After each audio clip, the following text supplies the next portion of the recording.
ഇവിടൊക്കെ എന്താണ് ഈ പൊടിയൊക്കെ ഇങ്ങനെ തൊടിച്ചെടുക്കണ്ടേ? ഇതൊക്കെ എന്റെ സോയിൽ തന്നെയാണ്. നിങ്ങൾ എല്ലാവരും ഇങ്ങനെ കിടന്നോ? നോമ്പ് വെച്ചിട്ട് എന്താ പണിയൊന്നും എടുക്കണ്ട? പൊടിയൊക്കെ നിറഞ്ഞിക്കണേ. ഇതൊക്കെ ഉമ്മന്റെ ഇത് എന്റെ മാത്രം പോരാണ്. എല്ലാവർക്കും ഇത് വൃത്തിയാക്കണ്ടേ?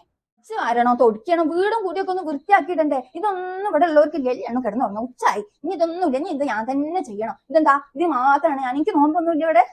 നിങ്ങളെ പോലെ തന്നെ ഞാൻ നോമ്പ് പിടിച്ചത്. എനിക്ക് ഇവിടെ നോമ്പൊക്കെ ഇല്ലേ? ഇതെല്ലാരും അവിടെ കിടന്നുറങ്ങും. ഉച്ചായി കണ്ടോ, ഉച്ചായി ഇതുവരെ ഒച്ച കുട്ടി എണീച്ചിട്ടില്ല. ഇതിൽ പാത്രം ഇട്ട് പോയാൽ അതിൽ തന്നെ കിടക്കും. അതിനാരാ വരണം? അതിനും ഉമ്മ തന്നെ വരണം. നോമ്പ് കാലായ സ്കരിക്കുക, കുളിക്കുക, ഖുർആൻ ഇട്ട് ഓതുക, ഉമ്മനൊന്ന് സഹായിക്കുക, അങ്ങനെ ഒരു ചിന്ത ഇല്ല. ആണായാലും പെണ്ണായാലും ഒക്കെ കണക്കന്നെ, എല്ലാത്തിനും ഉമ്മ തന്നെ. എന്താ അപ്പൊ ഇത് കഥ? പക്കറ്റിലാക്കി വെച്ച് കക്കേതൊക്കെ ഈ തുണിയൊക്കെ ഇനി ഞാൻ തന്നെ കൊണ്ടുപോയിതാക്കണം. എന്താ വെയില്, ഒന്ന് നീച്ചിട്ട് ഇതൊക്കെ ഒന്ന് ചിക്കിക്കൂടെ? അതിനും ഞാൻ തന്നെ. ഇന്ത്യതൊക്കെ മടക്കാനുണ്ട്. എന്നാ ഒരു ടവലിന്റെ കഷ്ണെങ്കിലും മടക്കിയേക്ക.